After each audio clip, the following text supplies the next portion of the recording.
The World Series of Poker 2024 $10,000 buy-in main event. This is my 19th attempt. Results are, if you followed the vlogs, you know we got one min cash. So we're down almost a Lamborghini.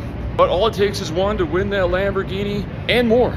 Will this be the one? Tune in to find out. I have the experience edge. I got nothing to fear. I know what it feels like to lose. We're not going to fear the Reaper. We will embrace variance and persevere, bagging around 160,000 from our 60K start.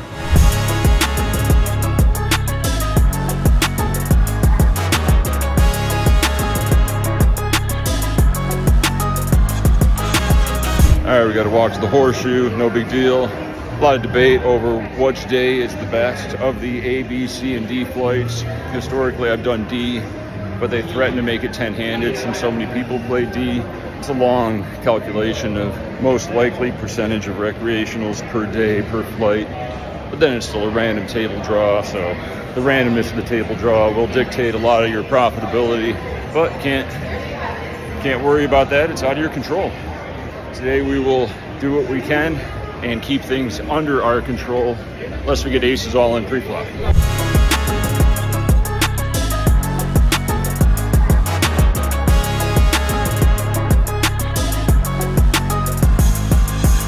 All right, we're going to be doing the hand history voiceovers in this fashion instead of the crazy break time live. So hopefully you guys enjoy the better sound quality and less distractions with the custom Raise Your Edge hand replayer. We get seated at our World Series of Poker main event table right on time. Let's get dealt every hand. Not too many familiar faces, which is good. We do have Freddie Deeb on our direct left with blinds at 100, 200, 200. Freddie Deeb opens under the gun to 700. I'm in the big blind with ace, king, and a Kornikova. Could 3-bet, but you know, 300 blinds deep against under the gun in the big blind. Maybe it's better to call, keep some worse hands in there, and still have an uncapped nut range on the ace high boards and queen jack 10 boards, for example. The flop comes ace 9 8 with 2 spades. I just check call 1K, pretty wet flop. Don't really want to bloat this pot out of position. The turn's a 3, and we check call a bet of 2,400. Plan is to pretty much call any river. The river's the 10 of spades. Not exactly the river we wanted to see. Straights get there and flush gets there. I check, and he checks back. We show the winner, and he claims he had Alan Jackson, and he scowls a bit and says something under his breath. Just a very miserable human. And we're on to the next hand. Off to a good start. We're on first break, and we met a viewer of the vlog. Hello. And there you have it. Let's bag and tag in about 11 hours. Here is a controversial hand that went down. I fold pre, but this is a three-way confrontation with Freddie Deeb on the button, with a board reading deuce, 3, 4 with 2 hearts, a deuce of hearts on the turn, and an offsuit 9 on the river. Freddie bets all 3 streets against the big blind, who check calls, and check calls the river. Freddie on the button, when called on the river after betting $8,000 in chips, he says deuce, saying he has trip deuces. Does not show his hand, and his opponent does not show his hand, as they shouldn't. Freddie bet the river, his opponent called. It's Freddie's turn to show his hand, and he knows this. Once again, Freddie says deuce and pushes his hand forward but does not show it. His opponent does not show. Freddie eventually flips over king deuce of spades, and then the guy in the big blind shows, I believe, 10-8 of hearts for a flush. Flush greater than trips. Freddie looks at the recreational of some sort and says, I said deuce. What are you waiting for, man? In his accent that I cannot replicate. And then I stick up for the guy in the big blind with the flush and tell Freddie, you got to show your hand or muck, Freddie, when called on the river. These are your options. He called you. Freddie gives me the stink eye, mutters something under his breath, and we start going back and forth. I tell him, just show your hand next time. Stop angling to see his hand. He did not like the word angle. I told him, you know the rules. He sulks, looks up at me because he's about 4'11" and I'm 6'5" on a seat cushion, as you can see in the picture here. The tension is not lifted. Every time I'm in a pot, he looks up and over at me. Stink eye, stink eye, stink eye. I shake it off. I stay stoic and composed. Eventually, he starts talking some more shit. And we have audio. What do you want to argue for? I'm not arguing. You shouldn't. You are. You shouldn't You're do being that. an asshole. Hey, You are. I'm not the one calling You know why? I'm telling you, you're being an asshole. Okay. I'll tell you why. First of all, you were not in What the did you hand. do? What did you do? You slowed down You the call game me and tried to get him to angling show is his a hand. bad word, man. What is it? You're breaking the rules for your advantage. What else would that be called? Angling is a bad word. Okay. What would you call it? You call it wrong. You You call it wrong. You're trying to Angling get is- information. I'm not trying to get no. You didn't want to show your hand. Okay, I don't want to talk to you. I don't want to talk to you. Good, don't talk to me. Okay, fine. You can keep Play good poker. Yeah, you're the best motherfucking poker player there. Thank you. Just I play by the rules. Not trying to get every edge. This is $10,000 well spent. I'm too good, man. I don't need to get information. But you did. You show your hand. With the deep structure and long levels, long days, I'm going to be playing a lot of hands. I'm going to do my best to try to pick out the most interesting ones, whether they're big pots or just unique spots, or just to give you a general flow of how things went down. In this hand, at 100-200, I raised the 6-7 of diamonds. Big blind calls. Flop comes 9-8-5, 2 clubs. Oh, baby. We go ahead and bet 1,000, and they fold. Straight is good, but for a very small pot. Feels bad, man. Moving on. I raise up the King-8 of hearts in late position, get a call from the blinds. Flop comes Jack, 6-4, heart, heart, spade. We bet, they call. Turns the ace of spades. We bet, they call. River's the 7 of spades. We check and lose to Jack 6 off from the big blind. Good thing we didn't unload the clip. Unlucky, not hitting a heart. But that's just another hand. With blinds at 200-300, we raise to 800, get 3-bet to 2,500, and we put in the call. The flop comes King 10-9, 1 spade. We check call, 2,000. The turn's a 7. We check call, 6,000. The river's a 4, and it goes check, check, and we take it down with Kojak, a nice pot. We're up to starting stack again, 60,000. Plenty of play, great structure, probably too good. 2-hour levels, 13-hour days, quite the marathon. In a 3-way pot, I hold the King-Queen on a 9-5 deuce flop, Jack turn. I bet the turn with the 2 overs in the nut gutter, get 1 call in position. The river is a Jack. A lot of draws missed, and we check. King-High might be good. He bets 3,100. We sloppily put in the king-high call to show the table who's boss, and we are not the boss because they show us king-jack, and we lose a nice little pot, about 55K in our stack. Moving on, at 200-300, I make it 900 with the 9-8 of clubs under the gun. Early position and the big blind call. The flop comes King, Queen, 8. King, Queen of clubs, 8 of spades. We got a pair. We got a flush draw. I bet 1,100. We have 1 caller in early position. The turn's a jack. Now, what's your best plan of action here? Check call or continue barreling? Check fold? I mean, we could be up against a bigger flush draw. We could be up against like ace jack of clubs. We're pretty much dead. You could have a made straight. You could have 2 pair. But we could also rep all these high cards. We are the original raiser under the gun. We got pocket kings, pocket queens, pocket jacks maybe, ace 10, etc. So I bet 4,200, 420, Bob. Early position calls. The river is the 6 of spades. Backdoor spades get there. If we check, I can't see us ever winning. If we bet, what hands are we going to fold out? We do block pocket 8s, and we do block the old 9-10. So let's turn our bottom pair into a bluff. I bet 10,500. In early position tank folds. We take down a nice pot up to 65K. With blinds at 200, 400, 400, I open to 1,000. With pocket jacks, we have starting stack. Freddie Deeb 3-bets me. His stack has been dwindling. He's not a tournament professional. He makes it 3,500 to go with 22K in his stack. What do you do with pocket jacks? Do we put in the 4-bet or just call out of position? This is the first time Freddie has 3-bet me that I can remember. So maybe he's got a premium. Or maybe he's just trying to put me in my place for calling him out for angle shooting. If you think he has a non-checkered past. No, but I say you can find some bull to talk about with the cameras on. Freddie, I'm on Talking your side, about buddy. going south, taking chips off the table. So who said I went south? Anyway, that's what I want to know. I No, did. serious. I did. No, I want to talk I about did. it. I want to talk about it. Obviously you do it. That's why you're so worried about it. I do, yeah. Yeah. See, I'm just kidding. Okay, Freddie. call the Relax. floorman over here. Call the floorman. Serious. Freddie, No, I'm I'm just serious. kidding. Call the Relax. floorman. Stop the game. Stop the game. I'll play any of you heads up for any amount of money you can borrow and get. All of you. Why are you getting so Why? Because this is integrity. That's not something to joke about. We can joke about Bob, we can joke about everybody else, we can't joke about you. But not on that, not about stuff like this. Because if you take it personal, why do you take it so personal? Why? Yeah, if somebody meant to do that, you know why I take it personal? Because this is not something to... You gotta play this one now. I mean, because you're questioning my integrity, that's Me? why. Okay, they're laughing and talking about going south, but what's the big deal here, really?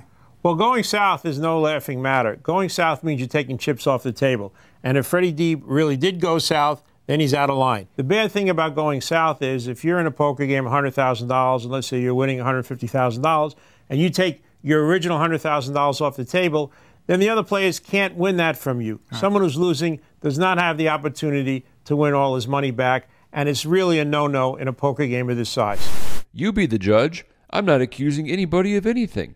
So we decide to 4-bet our hooks. We're playing for stacks. I make it 8,500. He snarls, gives me another stink eye, says something under his breath, and folds. We take it down. Nice 3-bet, Freddie.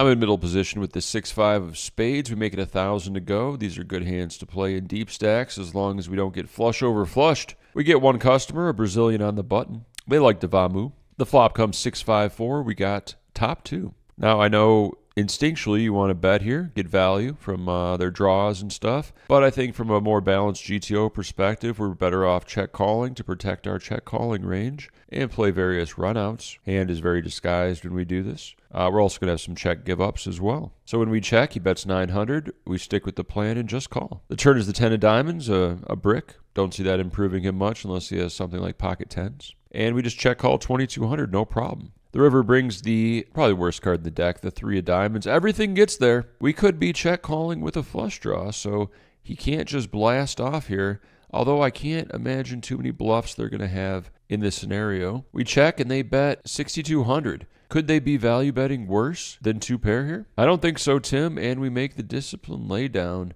Pretty frustrating spot, but it's okay. We still got 55,000 chips. 200, 400, 400. There's an open to 1,000. I'm in the small blind with the 7-8 of diamonds. Could 3-bet, could call. This time we choose to call to keep Freddie in the pot. We definitely want to play hands with him. He does come along for the ride. Flop comes Jack, 6-4, spade, club. We check. Original raiser bets 1,100, and I think with 8 high here, it's a good candidate to check raise. We can have pocket 4s, pocket 6s, even some Jack X, and some spade combos. So I make it 3,500, and he quickly calls. We're praying for an offsuit 5, but it's an offsuit 4.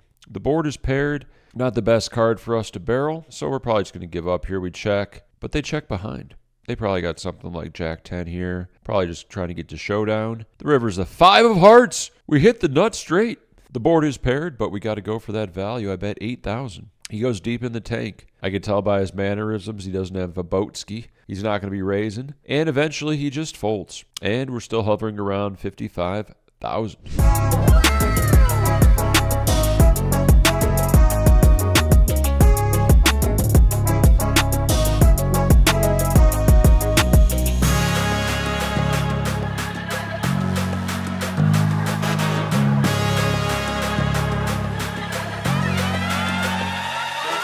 And we get moved to a new table. We got who I believe is Jake Schwartz, but it's not. Here's a picture of Jake Schwartz, and here's a picture of double mix game champion from last year. High stakes, no limit reg on ACR as well, Justice Peanut. Old school online veteran. His name's on the tip of my tongue once again. Chad Eveslage. Peanut, Justice Peanut, Bad Beat 08, or Bad Beat Man 08. Chad Eveslage, that's it. With blinds at 300, 500, 500. Cutoff makes it 1,100. Justice Peanut makes it 3.4K on the button. I'm in the big blind with Anna Kournikova offsuit. We make it 10K to go. The cold 4-bet might be our first this tournament. Off a 55K stack. Original raiser folds, and Justice Peanut puts in the call. The flop comes Ace 7-7 Rainbow. Time to bet a quarter of the pot, 5,500 with our top.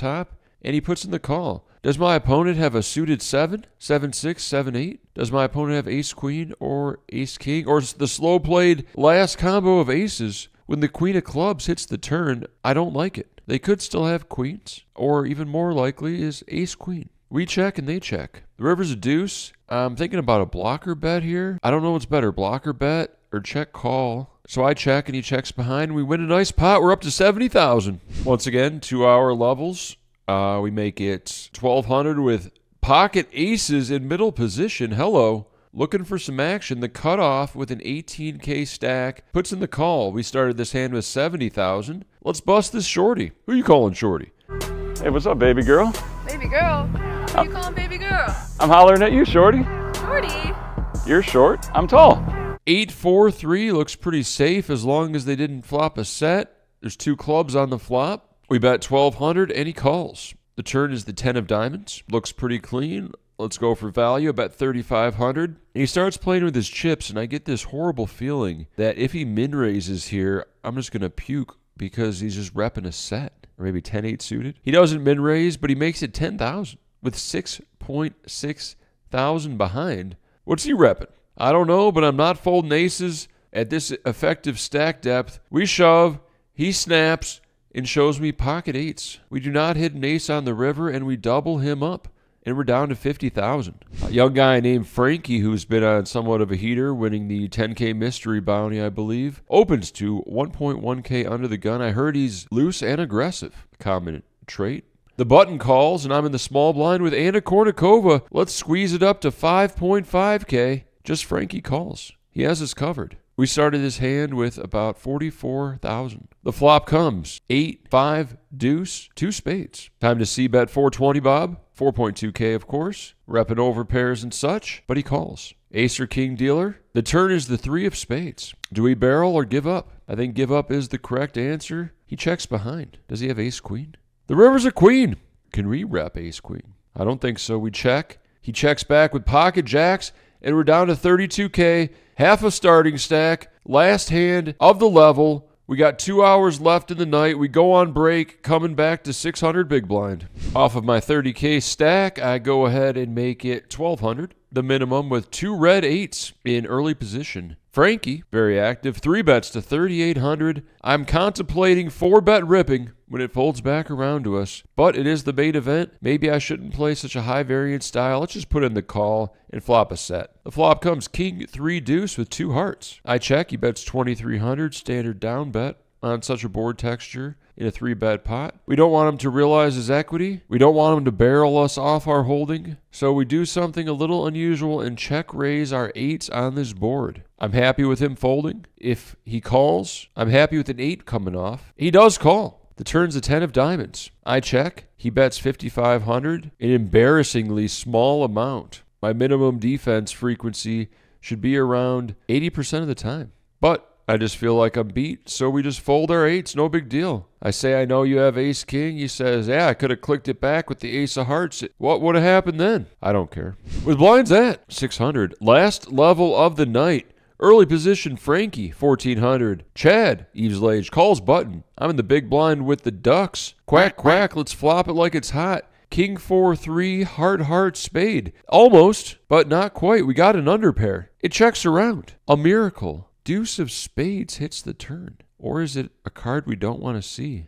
5-6 gets there. Ace-5 gets there. Would one of them be checking a set on this flop? Are we set over set? I check. Frankie bets 3,800. Chad calls. What do you do with pocket deuces here? Call and play some rivers, or do we have the perfect stack size, 25,000, to just rip it? Double flush draw, very wet board. Can we get called by worse? Will they call with a draw? A pair in a draw. Doesn't matter, we got bottom set. I'm all in. My main event tournament life is on the line. Frankie folds, which he later says was pocket aces. Chad folds, which he later says was ace-7 of spades. We take down a nice pot, and we're up to almost 40,000. I end up winning 8,000 with ace-queen versus ace-5 on the king-queen-4-ace brick river. And we're chilling at 46K. And 46K is what we bag We made it to day 2, a little bit less than starting, but we survived. One day at a time. It's not a sprint, it's a marathon. Everything was going wrong. The deck was against us. We were about to give up. We were about to just tilt jam over any open. But we knew, deep down, our 30 blind stack was worth a lot. Close to $3,000. We can't just give up. And give up we didn't. And we bagged 46,200 thanks to Mad Rudy hanging in the rail. Long-time Twitch supporter. Oh yeah, coming back Sunday. Good tip. Definitely coming back Sunday. Got to crush. Find the zone. Got a few days to study and rest. Big Sunday. Big day 2. World Series Poker main event. Stay tuned for day 2 and sign up on ACR. Use promo code BOSKI on your first deposit for a 100% deposit bonus. To be released over time as you play, gamble responsibly. Do not risk more than you can afford to lose. And I'm out.